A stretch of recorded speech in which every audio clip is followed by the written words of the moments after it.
लोकतंत्र में अगर आपकी मानसिक स्थिति ठीक नहीं है तो आपको वोट तक देने का अधिकार नहीं है। आप नीतीश कुमार को पागल साबित करके क्या पाना चाहते हैं? बिल्कुल नहीं।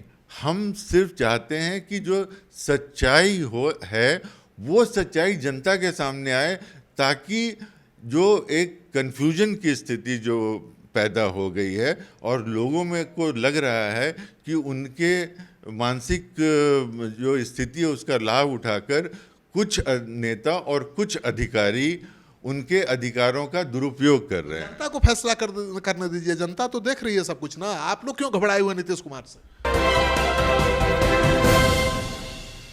नमस्कार, सिटी पोस्ट में आपका स्वागत है। मैं हूं श्रीकांत प्रत्युष। मेरे साथ हैं कांग्रेस पार्टी के नेता करुणा सागर जी, जो पूर्व डीजीपी हैं, आईपीएस अधिकारी हैं। कांग्रेस में अभी हाल ही में आए हैं, लेकिन बड़े बेबाकी के साथ अपनी पार्टी की बात को रखते हैं। करुणा सागर जी, आप लोगों को कैसा अपॉर्चुनिटी दिख रहा है इस चुनाव में? नीतीश कुमार को लेकर देख ही रहे हैं, लगातार विवाद हो रहा है। देखिए श्रीकांत जी, नीतीश कुमार जी का जो व्यवहार है वो पिछले 1.5-2 साल से उसमें एक पैटर्न दिख रहा है, और वो पैटर्न से ये लग रहा है जैसे उनकी मानसिक स्थिति अच्छी नहीं है। आपने देखा किस तरह से सदन के अंदर उन्होंने स्त्री पुरुष के अंतरंग संबंधों के बारे में बातें की, किस तरह से जीतन राम मांझी जी के ऊपर उन्होंने कमेंट किया। अभी हाल ही फिलहाल में राबड़ी देवी जी से किस तरह से उसका पति, उसका हस्बैंड और ये इस तरह की भाषा। तो आप कम से कम 3 दशक से पत्रकारिता कर रहे हैं और नीतीश जी को कवर कर रहे हैं, तो आपने कभी भी पहले उनको इस तरह से बात करते हुए, व्यवहार करते हुए नहीं देखा था। अब जब भी वो कार्यक्रमों में बाहर आते हैं तो देखा जाता है कि उनको एक तरह से गाइड किया जा रहा है। कई बार सम्राट चौधरी सर चलिए सर, और फिर वो हाथ से उनको रोकते हैं। अभी राष्ट्रगान के समय किस तरह से हुआ, और दीपक कुमार जी के साथ उन्होंने जिस तरह से व्यवहार किया, तो ये सब कुछ ठीक नहीं है।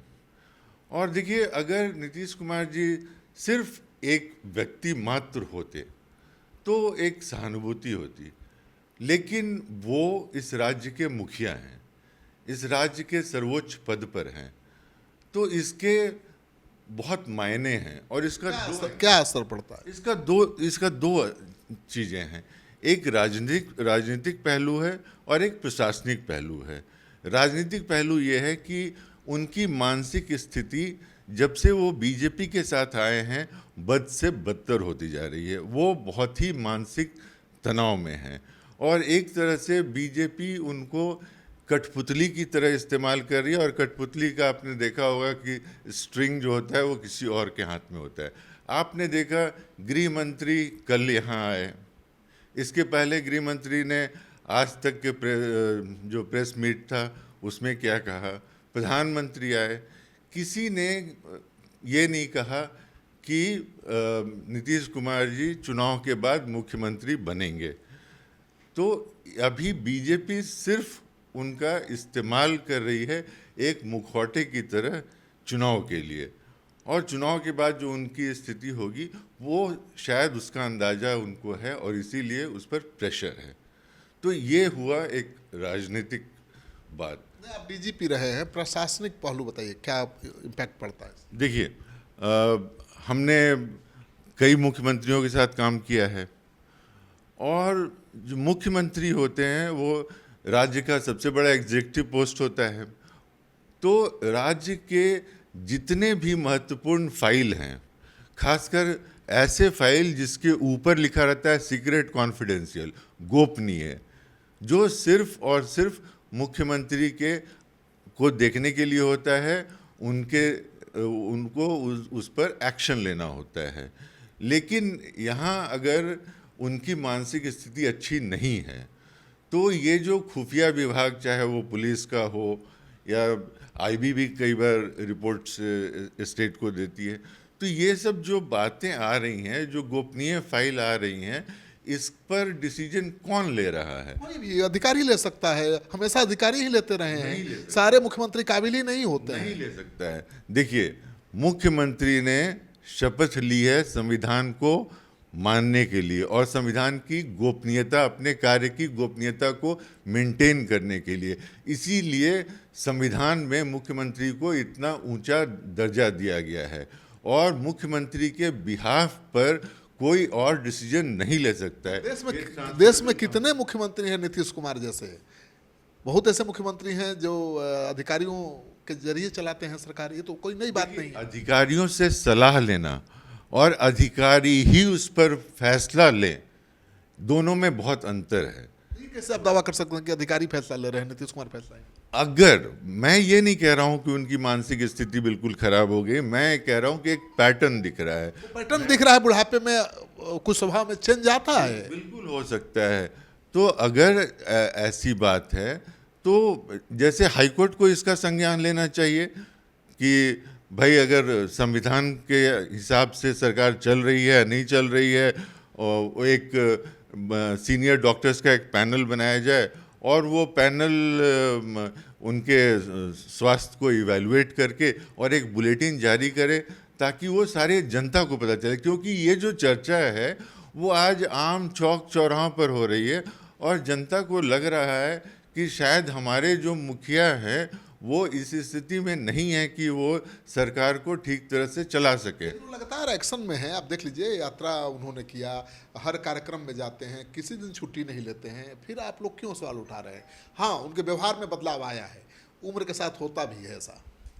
देखिए, मैंने क्या कहा कि अगर वो मानसिक रूप से स्वस्थ हैं तो एक बुलेटिन अगर ऑफिशियली इसके बारे में निकाला जाए तो कम से कम जनता में, लोगों में जो एक संदेह की स्थिति बनी हुई है, हुआ वो की स्थिति बनी हुई है, वो तो रेस्ट हो जाएगा ना। और आपके मांग पर कोई क्यों बुलेटिन, मेडिकल बुलेटिन जारी करेगा भाई? आप ऐसे हजारों लोग आ जाएंगे कि मुख्यमंत्री का मेडिकल बुलेटिन जारी करो, क्या आधार है?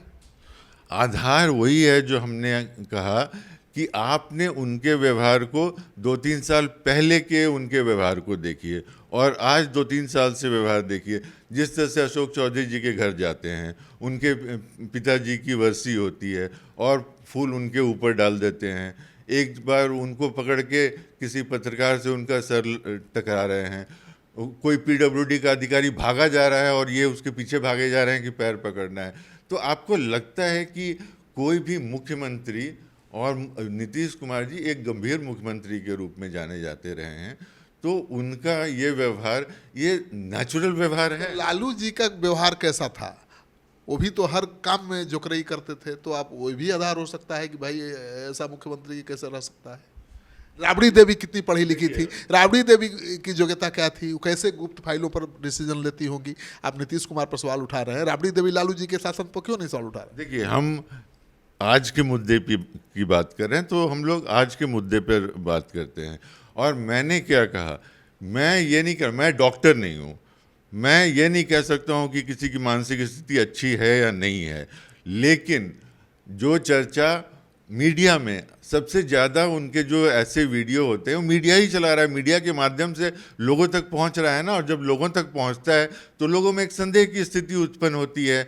तो लोकतंत्र में अगर आपकी मानसिक स्थिति ठीक नहीं है तो आपको वोट तक देने का अधिकार नहीं है। आप नीतीश कुमार को पागल साबित करके क्या पाना चाहते हैं? बिल्कुल नहीं, हम सिर्फ चाहते हैं कि जो सच्चाई है वो सच्चाई जनता के सामने आए, ताकि जो एक कन्फ्यूजन की स्थिति जो पैदा हो गई है और लोगों में को लग रहा है कि उनके मानसिक जो स्थिति है उसका लाभ उठाकर कुछ नेता और कुछ अधिकारी उनके अधिकारों का दुरुपयोग कर रहे हैं। जनता को फैसला करने दीजिए, जनता तो देख रही है सब कुछ ना। आप लोग क्यों घबराए हुए नीतीश कुमार से? भाई, हम भी तो जनता की आवाज़ है ना। हम अगर कांग्रेस पार्टी को रिप्रेजेंट करते हैं तो हम जनता की आवाज़ है, और हम इसलिए तो कह रहे हैं कि चूंकि जनता में ये चर्चा है और इस चर्चा को जनता में पहुंचाने का बहुत बड़ा दारोमदार तो प्रेस का ही है, क्योंकि जितने अब जैसे वो गए थे दशहरा के दिन, उन्होंने तीर धनुष लिया, उठा के गिरा दिया। अब ये वीडियो कौन चला रहा था? मीडिया चला रही थी। मीडिया के चलाने से वो वीडियो जनता तक पहुंची और जनता को साफ दिखा कि उन्होंने अपना भी गिरा दिया और उनके बगल में जो नेता थे उनको भी बोले थे कि आप भी गिरा दीजिए। तो आपको लगता है कि इतने महत्वपूर्ण पद पर, जिसको बोलते हैं ना कि seizures wife should be clear, तो यहाँ पर डेमोक्रेट्स कैसा फील करते हैं ये यहाँ बताइए। पर कहीं संशय की स्थिति नहीं रहनी चाहिए, क्योंकि ये बहुत ही महत्वपूर्ण पद पर। मैंने क्या कहा, अगर एक साधारण परिवार के मुखिया होते तो उस परिवार के लोगों की चिंता होती। वो 13 करोड़ बिहारी जो हैं उनके मुखिया हैं और उनका एक एक निर्णय 13 करोड़ बिहारियों की जिंदगी में बहुत महत्व रखता है। इसलिए अगर उनकी मानसिक स्थिति के बारे में कोई शक है, और बहुत सारे जो नेता हैं वो भी ये बात उठा रहे हैं, मैं पहली बार इस बात को नहीं उठा रहा हूँ, तो अगर सब जगह से ये बात उठ रही है तो एक ऑफिशियल ऑथेंटिक हेल्थ बुलेटिन जारी करने में क्या दिक्कत है? तो आपने सुन लिया, आप इनकी बातों से सहमत हैं तो आप कमेंट बॉक्स में जाइए, अपना कमेंट जरूर लिखिए, क्योंकि नीतीश कुमार के क्रियाकलापों को लेकर लगातार सवाल विपक्ष उठा रहा है। तेजस्वी यादव, प्रशांत किशोर, सब उनके मानसिक सेहत को लेकर सवाल उठा रहे हैं। क्या होना चाहिए? आप क्या सोचते हैं नीतीश कुमार के बारे में? कमेंट बॉक्स में जाकर जरूर लिखें।